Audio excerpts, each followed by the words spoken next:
r/nosleep. Posted by u/substantial_eternal. My sister's new puppy. This happened when I was 8, and my sister was 17. We were alone in the house because our parents went to visit our grandmother at the hospital. My sister was in her room with the door locked, and I could hear little muffled moans coming from her room, like she's crying under her blanket or something. I knocked on the door, wanting to make sure she was okay. I was afraid that she might be hurt, but she wouldn't open the door. When she came out, she looked horrible. I had never seen her like that. She could barely walk and had to stop and lean against the wall every few steps. She was holding something wrapped up in a towel, and at first I thought it was dirty clothes, and then I saw it move. When I asked her what it was, she said it was a puppy. "But don't tell anybody," she said, "it's our secret." "Okay," I said, excited. "Wow, a puppy," I thought. "I want to see it," I said. "Not yet," she whispered. We went downstairs to the kitchen. "Can I see it a little bit?" I said. "Just its face? Please." I couldn't help whining even though my sister looked so sick. It was just that I had never had a pet before because mother hated mess. "Wait," my sister said, and she sat on the couch. She closed her eyes and leaned back, her breath coming in shallow little gasps. I was scared because I thought she was going to die. The puppy moved under the towel, like it was trying to get out, but the towel was wrapped too tight. There was a little gurgling noise. After a couple of minutes, my sister opened her eyes. "I'm fine," she said, even though I hadn't said anything. We went into the backyard. It was night already. My sister put the puppy still wrapped in the towel on the grass, and went into the garage. I reached out to loosen the towel when my sister came out of the garage, and she slapped my hand away, hard. She had never hit me before, and I was too amazed to even cry. "Don't touch that," she snapped. She handed me the shovel. "We have to dig." "Why?" "To make a nest to put the puppy in." "Like a dinosaur egg?" I said, remembering a commercial where somebody dug up an egg, and a pink baby dinosaur popped out of it. Right. Just dig, okay?" She sounded so tired, and I felt bad asking her all these dumb questions. I started digging. The ground was hard, and I didn't make very good progress. She watched me, and when she became impatient, she took the shovel to dig herself, but she was too weak to do much better. Finally, we got the nest deep enough to put the puppy in, and then we covered it up with dirt and lots of leaves so the puppy would be warm. All of the next day I waited for the puppy to hatch, but my sister said to be patient. That night, our parents went to the hospital to see our grandmother again. My sister locked me in the basement because she said she was preparing a big surprise for me. I wondered what the surprise was. Maybe the puppy hatched. Maybe she baked me a cake. My sister was the best cake maker in our town. She won the church bake-off for as long as I could remember, except this year because she didn't enter. I smelled smoke. I tried to look through the basement windows, but they faced the street, which was dark and empty. And then I thought, what if the house is on fire? I began to cry and scream and kick at the door, but my sister didn't come. Finally, my sister opened the door. The house wasn't on fire at all. She was carrying a big tray piled with marshmallows, chocolate and graham crackers. "Come on kiddo, let's go make some s'mores." We went out to the backyard where there was a huge bonfire. So this was the surprise. My sister gave me a long skewer with a wire basket at the end of it that I could put the marshmallows in and stick into the fire. She had also prepared pineapple chunks, orange slices, little bread bowls with cheese in them, frozen jalapeno poppers and mozzarella sticks, and we toasted all of them. It was the best night ever, and she laughed so much for the first time in months. The flames were really high and lit up her face all funny, so she looked like she was wearing war paint. Still, she was so beautiful. Boys were always coming over to pick her up until Daddy said she couldn't go out anymore. And then she stopped doing her makeup, and started wearing big shirts and baggy shorts and staying in her room all the time. The only thing was, the bonfire had a really bad smell, really stinky. My sister said it was probably because she used the wrong wood. A couple of days after the s'mores and the bonfire, I went to see if the puppy hatched. I dug up the nest, but it was empty and even the towel was gone. When I told my sister, she said it probably hatched while we were sleeping and ran away. She promised me that she would get me another puppy when she got married and moved out to her own place. And she did. My sister's got a baby. For the first 15 years of my life, my older sister was my best friend, my rock, my ride or die. I was not an attractive child, but she always told me that I would one day be beautiful. At school, when I got picked last for this or that, she would tell me that I will always be her number one. I couldn't imagine a life apart from her. Once, when she had to stay at the hospital for almost a week because of a spider bite and I couldn't see her at all, I refused to eat for 3 days. I believe my sister was my first love. When I turned 16, I suddenly became very beautiful. I say this as a fact and not because I am conceited. A man who claimed to be a modeling scout for Ford gave me his business card, which my sister tore up and threw away. Whenever we went out together, strangers would stop her and tell her that I was beautiful because they often thought that she was my mother. It was around this time that her attitude towards me underwent a radical change. She nitpicked everything I did, from the way I ate to the way I dressed. No matter how hard I tried, there was nothing I could do that pleased her. She became moody and erupted in rage at the least thing. She lost weight suddenly and rapidly. The skin stretched tautly over her bones, and the lines on her face deepened and multiplied. Her arms and legs seemed to lengthen, as did her fingers. Her long lovely hair fell out, and the top of her head, and almost all the rest of her began to be covered with a light fuzz. When she announced her pregnancy, I could not believe it until she lifted her shirt to show me her belly. It was shockingly huge, almost obscene against her emaciated frame. It seemed to pulse with life. "You're going to be an aunt," she said, not taking her eyes from me. I felt the small hairs rise on the back of my neck. "That's great," I said. A couple of days later, she told me it was a boy. She said that she had always wanted a boy. Not knowing what to say, I congratulated her as sincerely as I could. That night, I woke up and she was standing beside my bed. For a moment, the past and the present became confused, and I thought of all the times she had come to me when I called for her in the middle of the night because of a bad dream, or just because. We had used to share a room because I could not bear to be separated from her. When I thought of the old days, the tears came to my eyes, and it seemed to me that I would do anything to have those days back again. She stared at me, her face so calm and peaceful in the moonlight that I could almost believe that she loved me again, that all the events of the past months was a nightmare I was about to awake from, and that together she and I would laugh at this silly dream of mine. It suddenly occurred to me that she was sleepwalking. She went back to her room. I drifted back into sleep, and woke up to the sound of screaming, heart-rending shrieks of pain and fear and horror and amazement. I went into the hall. Outside my sister's room, the warm stench of menstrual blood was overwhelming. The screams came unrelentingly from the other side of the door, louder and more desperate with each passing second. I opened the door. My sister was lying in the middle of the room in a pool of blood, and there was something moving between her legs, something sleek and quivering with wetness. When I saw what it was, I fainted. When I woke up, it was morning and I was still lying on the floor surrounded by the fetid stench of dried blood. My sister was not in the room, but the thing was there, seemingly sleeping. Stifling the urge to vomit and dizzy with fear, I looked at it, half wanting to bash it to pulp, half fascinated. It was about the size of a newborn baby. It was almost all belly and head, its arms and legs as thin as wires covered in a thick dark down. It had 8 eyes encircling the top of its head in 2 rows. It had 8 legs. There was the sound of footsteps from the hall. A hand touched the back of my neck. "Say hi to your nephew," my sister said. "Only the bride wears white. I'm getting married next Saturday and the FML just sent me a picture of her dress. Guys, it's white. Not cream, not eggshell, not champagne, not white with a floral pattern, not off-white, but white. And it's big, strapless and has a train. It's bridal as fuck and I just can't with this woman anymore. She keeps telling me to chill but I'm like, dude, how you gonna wear a wedding dress to my wedding and tell me to chill? And oh yeah, I just found out, she slept with my brother. The bitch." At this point, I'm thinking about canceling the wedding.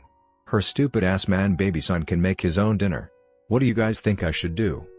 Had a lovely text convo with the FML, and we decided to have lunch at my place. Smile. I made vegetarian stuffed bell peppers, and of course she was offended there was no meat. Acted like I gave her shoe leather. Other than that, it wasn't too weird. Beneath her needy passive-aggressive exterior, she had a good heart and lots of guts. When she was gone, I called Tim and let him know it was all good with his mama, and he said that was nice. He liked to see us getting along. And then I made dinner, fed his dog, took a shower, did some meditation. Feeling very accomplished, for once, haha. "Goddamn, something smells," Tim kept saying all through dinner like we didn't have a million things to talk about for the wedding. Always complaining, just like his mama. It's the drains, I said. It clogged up this time last year too. He fanned the air in front of his face. Hell no, not like this.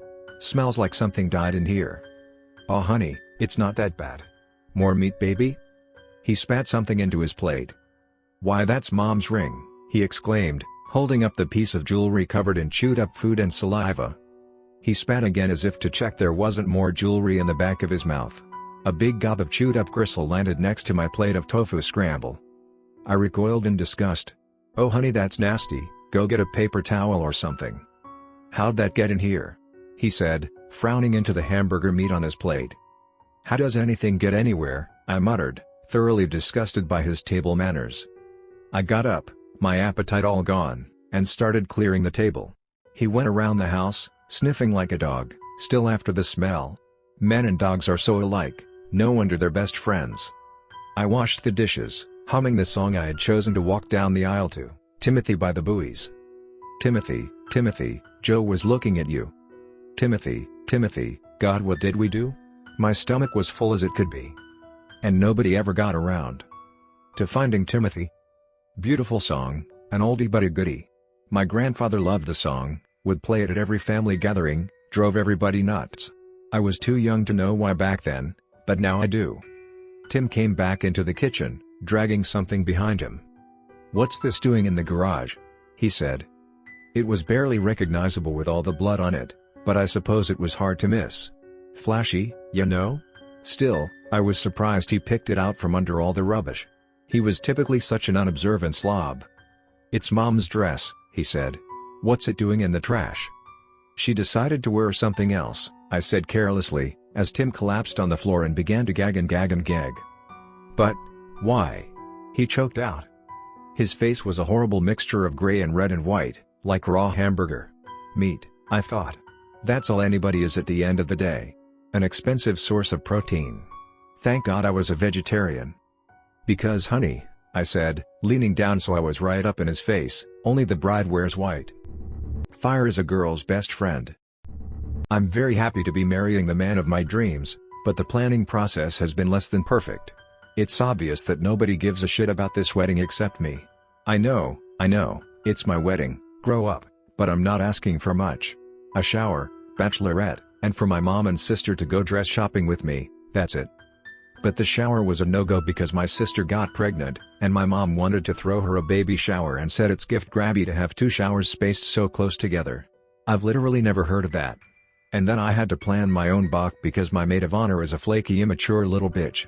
But I couldn't get anybody to agree to anything, and nobody would answer my texts, and now I'm pretty much over it. So many things have gone into the fuck it bucket that if I gave any more ground, the whole wedding would be in there as well. That was why I wouldn't budge on wanting my mom and sister to go dress shopping with me. Anyway, after so much tears and pleading, I finally got everybody, sister, mom, stepmom, Fmeal and Fsel, to agree on a date they could all come with me to the bridal salon. I was going to drive, pick everybody up, and pay for dinner afterwards. I honestly thought it would be so much fun. Anyway, everybody canceled on me the morning of, and not only that, the reasons were so shitty. My Fsel's dog was sick. My sister had to go to her personal trainer's birthday party. My mom said if sister isn't going, then she isn't going. Stepmom had a migraine, and Fmeal didn't respond to any of my texts even though she was updating on Facebook and Instagram all morning long. So fuck me for wanting to be surrounded by women I love on one of the most important occasions of my life. On top of all that, my aunt dropped off her daughter Tiffany in front of the house, and then, left. When my mom called her asking why her daughter is standing on our front lawn, my aunt said she and her boyfriend are going on vacation for a couple of days and didn't want to leave Tiffany alone at their house. Y'all, that's some next level shit. My mom was this close to calling CPS on her bitch sister. Anyway, so mom said I had to take Tiffany for the day because she can't deal with this girl now. She was so mad at her still. The last time Tiffany came over, she burned all my mom's shoes. And that's how I ended up going shopping for my wedding dress with my 11-year-old psycho cousin. Even before we got to the shop, Tiffany was throwing fit after fit. She was a total tomboy and hated dress shopping. She thought weddings were dumb and dresses were retarded and she wanted to have fun. Alright, devil child, I thought. You're staying in the car, I said offhandedly. She grinned. Okay. I instantly regretted my words. I could see it now, my car, or what would be left of its charred remains. Tiffany carried a cigarette lighter on her at all times, had done so since she was 6. She didn't smoke, she just liked fire, liked to watch things burn. "Never mind," I said, or pleaded more like. "If you behave, I'll take you to the water park tomorrow," I lied. She looked out the window. "Whatever, man." The shop was by appointment only, so I had to press this buzzer for somebody to open the door. Nobody came, and I thought maybe the consultant had left. And then I saw a face peering out at me from the other side. I almost jumped. The door buzzed open and we went in. It was just the bridal consultant, me and then Tiffany. The consultant didn't seem to know what she was doing. I told her I wanted to see an A-line dress, and she gave me a mermaid. I said I wanted something flowing, clingy, and she gave me a ball gown. Finally, I decided to get the dresses myself, but she wouldn't let me. So what happened was that she would pull 20 dresses, randomly, I swear, every time I asked for something, trusting that there would be something in there that I wanted. For all that, she was very nice. Totally incompetent but so sweet. She helped me change into the dresses, calling me baby girl and telling me how pretty I was. I knew she was only trying to make a commission, but still it was nice that she made it sound like she meant it. She was almost too nice. Like I had to ask her to leave the changing room every time I took off a dress because I forgot to wear a slip. And when she would help me to button up, I felt, I don't know, kind of weird. Like her hands would almost seem to linger over my body. But I told myself that she was just trying to help, and that I was the one being weird because I have a hard time accepting people being nice to me. Because seriously, she was so fucking nice, and after all the shit I've been through with my family recently, I was grateful for the attention. She made me feel beautiful, like a princess. When we came out of the changing room to take a break, Tiffany started whining that she was hungry. I had almost forgotten about her. I was surprised that she'd been quiet for this long. We must have been there for an hour or more.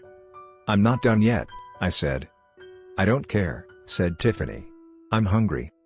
"If you decide on a dress today," the consultant said, "I can give you 50% off." I narrowed my eyes. "You mean a sample? All the dresses in the store? And I'll throw in a free veil?" I was speechless. She had to be joking. Seriously? The consultant nodded, looking deeply into my eyes.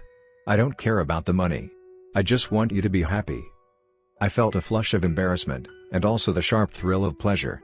It had been so long since anybody looked at me like that, really looked at me I mean. Tiffany screamed, "I'm hungry, I'm hungry, I'm hungry." God forgive me, but I wished at that moment the child would drop dead and leave me in peace. The consultant and I exchanged a glance, and my heart was beating like a drum. I took Tiffany by the arm and half pushed, half dragged her into a corner. "Hush," I said to her. "I'm not going anywhere and neither are you, so be quiet." And since the door was locked from the inside there was nothing she could do. The consultant and I went back to the changing room. After about 5 minutes we smelled smoke. We ran out of the room and saw the pile of dresses at the back of the store on fire. The smoke alarms were going off all around. Tiffany grabbed my arm and we ran out of there. The front door must have unlocked automatically when the alarms went off. As soon as we left the store, Tiffany said, "Did you see the women behind all those dresses? They were lying there and bleeding and didn't move. I think they're dead. I found them when you were in the changing room." I didn't have time to react to this before the fire trucks showed up and put out the fire. They caught the consultant trying to climb out a back window. Later, the police told me that the woman had killed the real bridal consultant and the receptionist just before Tiffany and I showed up for my appointment.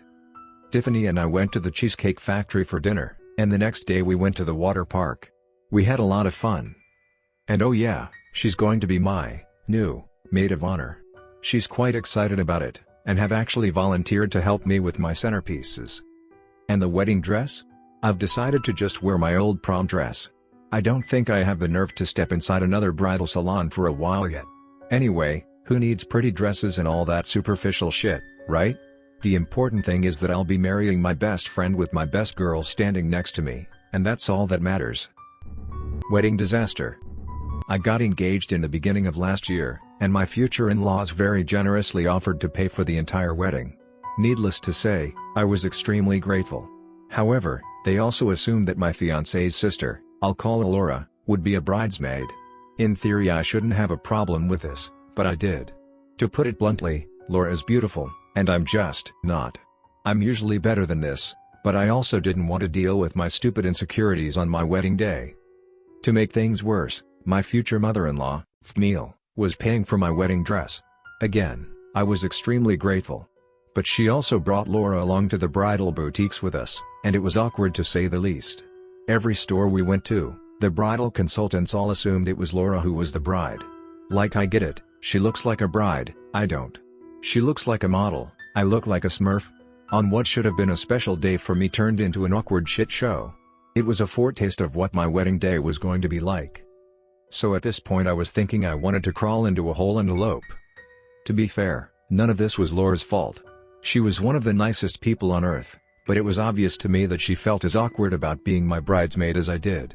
When Fmil first told Laura that I was engaged and that she was going to be my BM, Laura looked almost sick, horrified. Maybe I imagined it, or maybe I was projecting my own feelings onto her. Anyway, she immediately started congratulating me and thanking me for making her a BM, so I'm thinking I imagined everything. So the months rolled by. Fmil signed the contract for the venue and catering, way more fancy than I would have chosen, and future father-in-law was going to officiate. My dress was bought, altered, and everything was falling into place, even those 5 pounds I had been trying to lose since I was 15. Laura surprised me with a destination bachelorette at the beach. She rented an Airbnb, hired a private chef for the weekend, and basically planned and paid for everything, and all I and my 2 other bridesmaids had to do was show up. She did all the work while we had all the fun. Sometimes we even forgot she was there. She was so quiet and self-effacing. I even told her my fears about the wedding, how I was afraid that she's so beautiful and will make me look like a pig in a dress. I made it out like a joke, but anybody could tell I meant it. Laura shook her head and said something very strange. She said, "You don't know half of it." That's strange, right? But she was pretty drunk too, so I don't know. And then she kissed me on the mouth. I know how it sounds, but there was nothing sexual about it. I mean, why can't 2 women kiss on the mouth and like it without turning it into a sex thing? Fmil took me to get my hair and makeup done at the salon, and Laura of course came along. Surprisingly, I didn't care as much as I would have before, I mean, as in before the night of the bachelorette, before she kissed me. Laura is still beautiful and I'm still not, but things seemed different between us, not better or worse, but different. I couldn't put my finger on it. Everything was going great, perfect, maybe a little too perfect. One night, about a month before the wedding, the AC at my apartment broke down. It was too hot to go to sleep, so I went out for a walk and pretty soon found myself in my fiancé's neighborhood. For some reason, I decided to sit on his porch and smoke a cigarette. I didn't want to wake him up because he had to get up early for work. It was almost 2 a.m. I sat in a corner under the window where there was a breeze. The porch was cool and more comfortable than my apartment. I thought about the wedding and how we could finally live together in this house once we were married. I loved everything about his house, the old furniture, the hardwood floors, the kitchen that smelled like fresh bread and yeast and bacon. My apartment on the other hand could never seem like anything but a box that I didn't so much live in as occupied. It might seem weird to say this, but I can count on one hand the number of times I had been inside my fiancé's house. When we met, it was either on dates, museums, hiking, he loved hiking by the river, all very G-rated, or at his parents' house. We had never slept together. My fiancé was a weirdly traditional guy, like super weird and super traditional. I mean, I loved him dearly, but I would have been lying if I said he didn't have some deep-seated issues. I guess I must have fallen asleep a little bit. When I woke up it was cold and I was shivering. Somebody was crying and it took me a while to realize the sound was coming from inside the house. I rubbed my face, half certain that I was dreaming. And then the door opened and a woman came out, sobbing. She walked past without seeing me. It was Laura. I got up and went after her. Something terrible must have happened for her to be crying like that. When I caught up with her and touched her on the shoulder, I almost screamed, she was so changed. It was Laura and it wasn't. She had Laura's features, her hair, her clothes, and yet, it was not her. It was a stranger. Before I could say anything, the woman had gone, vanished. I didn't know where. When I walked back to my fiancé's house, the door was open and I somehow knew what I was going to find, as if the thing that had been at the back of my mind all this time had finally worked itself into the real world. The house was empty. Not just empty but deserted. Apart from a mattress on the floor, there was nothing else. I went back out to the porch and looked up and down the street.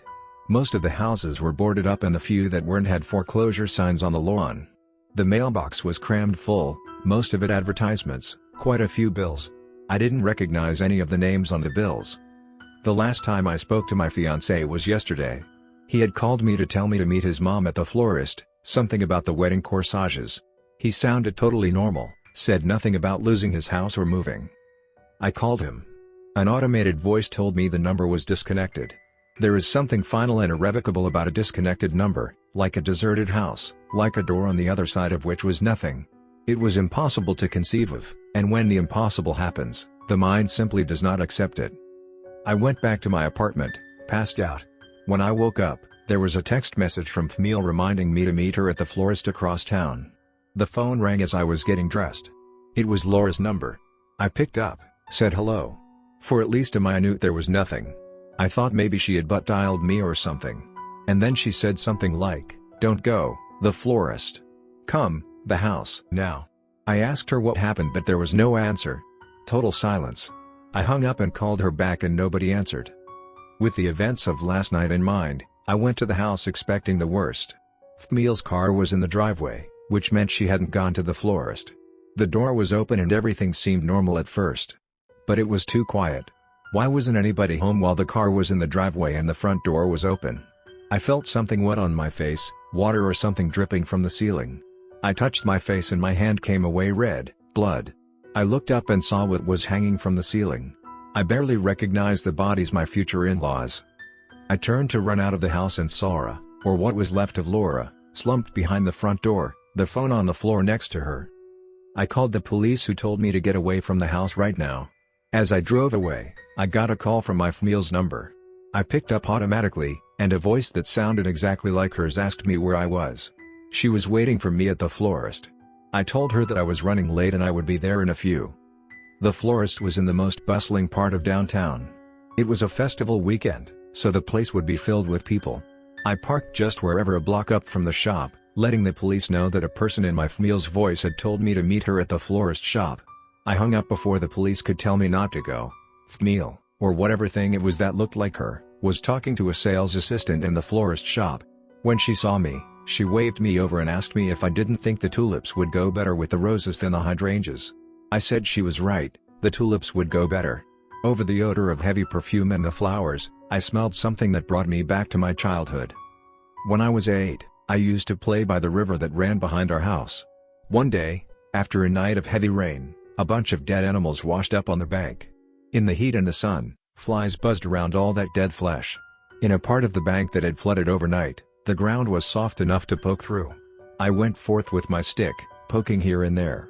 The whole place stank vaguely of something worse than bad. It was just a whiff, nothing I could put a finger on. It wasn't the dead animals that had washed up on the shore.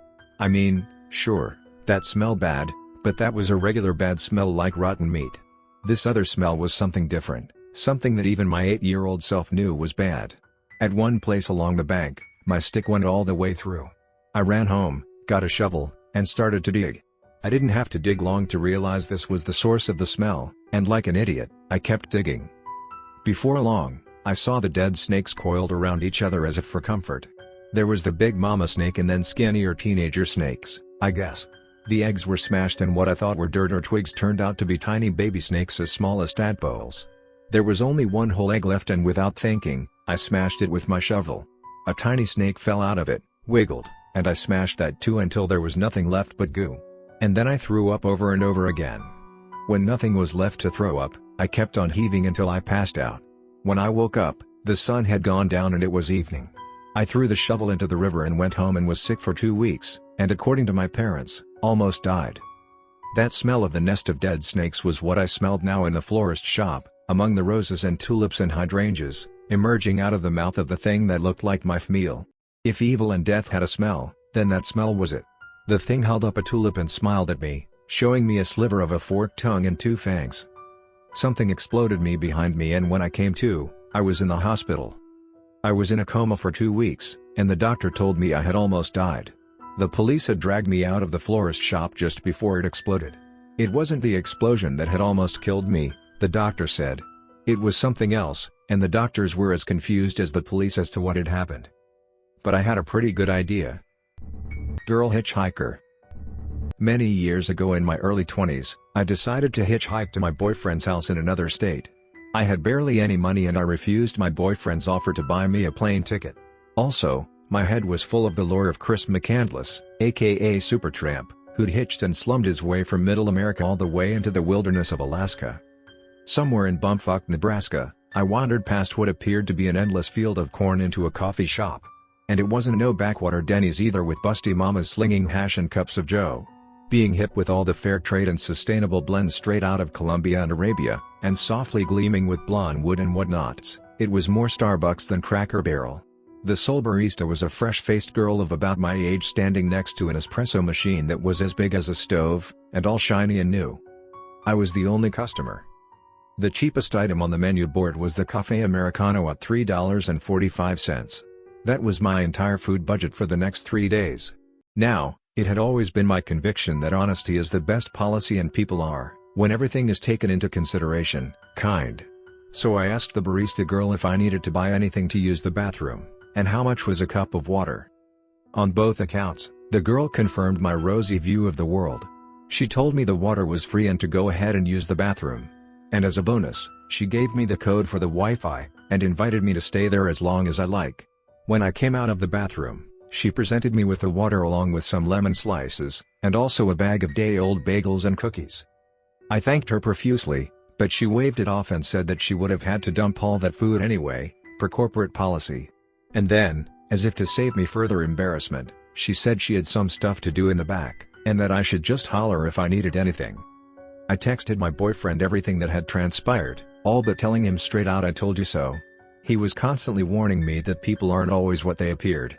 I must admit that at times he seemed almost disappointed that I hadn't been murdered weeks ago when I began my journey. His reaction this time was predictable. Seconds after I hit send, his reply appeared on my screen, "That doesn't sound right. The thing is, if you're always looking for shit, you'll find it. Most likely at the bottom of your own shoe." Of course I didn't say this to him, but I thought it. I put away my phone and enjoyed a cookie. I was starving, and carbs had never tasted so great. Keto can kiss my ass. When I looked up, a guy was staring at me from the other side of the plate glass window at the front of the shop. I'm pretty sure my heart stopped. For a full minute it seemed we locked eyes, and then he wandered off around the side of the building. I locked the door from the inside, and hollered just as the girl told me to do. The girl came out wearing long rubber gloves. She'd obviously been doing some cleaning in the back. I could smell the bleach off of her. Some weird-looking guy was hanging around outside, so I locked the door. I babbled. He scared the shit out of me. We both looked out the window. Corn and more corn. Now and then a riffle of wind, but that was all. Together we went into the back to make sure all the windows and doors were securely locked. We sat at one of the tables next to the front window so that we could look out without being seen. I began to feel foolish as the minutes passed and nothing happened. I began to doubt my gut instinct. Maybe, I said to myself, it was just some hitchhiker. When I expressed my doubts to the girl, she shook her head. "No," she said, "I'm sure you're right." Sure enough, the guy came out of the corn, heading straight for the coffee shop. The girl froze, and a look of such chilling terror came over her face that I instinctively put my arms around her to give her what comfort I could. As before, the guy pressed his face against the plate glass, his eyes swiveling wildly like a crazed puppet. The girl cowered in my arms. Her cheeks were as cold as ice. The guy went to the door. When it didn't open, he began to shake it frantically. There was a crack followed by a rattle, and the door gave about an inch or so before it snapped back. The lock wasn't going to hold. "Oh shit," I thought. "Let's run for it," I whispered to the girl. She nodded, her eyes glazed with fear. We got up from the table. When the guy saw us, he became even more agitated, and a look passed between him and the girl as if they knew each other. He held her in his gaze and she froze as if spellbound. I dragged her into the back just as the front door gave a loud crack. I looked back, my heart pounding like a hammer. The door was still holding, but barely. I got out the can of mace from my backpack. I know how some people say mace offers only a false sense of security, but something is better than nothing, and sometimes that something is exactly what's needed to get your knees unlocked long enough to get the hell away. Gripping my mace in one hand, and the girl's hand in my other hand, I opened the back door and ran into the alley. Maybe adrenaline kicked in then or something, but the girl finally unfroze and sprinted beside me. Meanwhile, The guy had busted through the front door and followed us out the back door into the alley. The creep stank like a graveyard, and he was fast too. I could almost feel his smelly breath on the back of my neck. I gripped the girl's hand so tight that she must have lost all feeling in that arm. But she ran beside me as if the devil himself was behind us, and I can truly say that we were one with the wind as we burst out of that alley and into the sunlight. I had never before felt such a sense of peace and contentment and exhilaration, odd as that is to say given the circumstances. The moment we were out in the open, I turned around and blasted the motherfucker full in the face. He collapsed on the ground, screaming in pain. And this was where the weird thing happened. When I looked around at the girl, whose hand I had been holding the entire time and was still holding, or so I thought, she wasn't there. Leaving the guy thrashing on the ground, I went to look for her. She wasn't in the alley, and she wasn't in the store either. In desperation I walked into the corn calling her name, but all I got back was the echo of my own voice. I had never felt so alone in my life. I was in all that corn for hours. When I came out onto the road again, the sun had set, and it was twilight. I guess I must have taken a wrong turn somewhere because I couldn't see the coffee shop. I walked up and down the road for most of the night looking for her, calling her name. I walked for miles and miles. I looked everywhere. I'm still looking. I won the online dating jackpot. I met this guy online who seemed nice enough. His profile picture was a little blurry, but certainly no deal breaker for me. There's only so much you can tell from a photograph anyway. So after some witty banter, we decided to meet at a restaurant halfway between my place and his. The restaurant was empty when I got there, as in no customers, no staff, nothing. I stood by the hostess station for a while trying not to look too awkward. When nobody came to greet me, I decided to seat myself. 5 minutes went by, and then 10. The place was dead. I was just about to leave when a man came in looking like he walked off of a stock photo of Hot Man. His profile pictures didn't do him justice. Now this may seem weird, but I was like, what the actual fuck, dude? He seemed, I don't know, almost too happy. Like most men just aren't this excited to see me, lol. It was too much, and if he hadn't been so good looking, I probably would have bailed. He strode with confidence to my table, maintaining eye contact the entire time. "Hector?" I said. "I'm sorry I'm late," he said, "but there was some road work." "Oh, don't worry about it. This place is pretty dead, why don't we go somewhere else?" It was like he'd read my mind. As we walked up the street, a couple of police cruisers sped past and stopped in front of the restaurant. "Did you see that?" I said to Hector. Other people on the street were stopping to look too. Hector took my hand. His hand was warm and dry and I felt a thrilling sensation go down my center. He kept looking at me. He barely seemed interested in what was happening in front of the restaurant. He pushed through the gathering crowd, dragging me along in his wake. "You think something happened back there?" he said offhandedly. I shrugged. I didn't see anything, and I was sitting there for at least 10 minutes. His car was parked around the corner.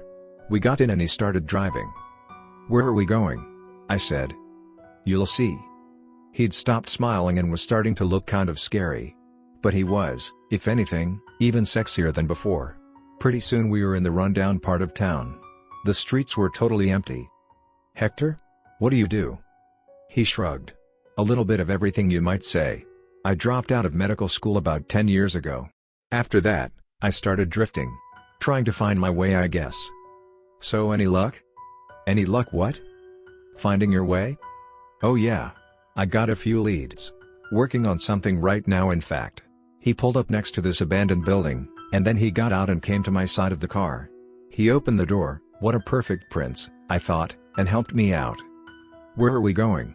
I said. "My place." "You live here?" I couldn't help sounding amazed. The place didn't look like an apartment building. "It's just while I get back on my feet," he said, putting an arm around my waist. He smiled, and his face changed from demon to angel, to the man of my dreams. I looked furtively at his profile as we walked up to the huge double doors covered with graffiti. I felt like I had won the online dating jackpot. His chiseled features were everything I had ever dreamed of. "Thank you," I said to the Tinder gods, "thank you, thank you, thank you." I knew then that I would do anything for him. Suddenly, I heard somebody call my name from across the street. It was Mrs. Jackson, the old lady who lived next door to me. She was with about 10 or so other people, all from the senior center. She told me they were doing a tour of old downtown. This building, she said, indicating the one we were standing in front of, used to be a church. The pastor killed his entire family and ate them. It's supposed to be haunted. There's an underground crypt and everything. Mrs. Jackson and her group ogled the former church, taking pictures and daring each other to spend the night there. Hector held me close to him, and whispered in my ear that he had to pick up his sister from her doctor's appointment. "Your sister?" I said, completely confused. "Maybe your friend can give you a ride home," he said, meaning Mrs. Jackson, I guess. "I'm so sorry, but I literally just remembered. How I wished a hole would open up in the ground and swallow up Mrs. Jackson, her friends, and Hector's stupid sister, leaving only Hector and I." And then he kissed me. "I'll call you," he promised. And then he was gone.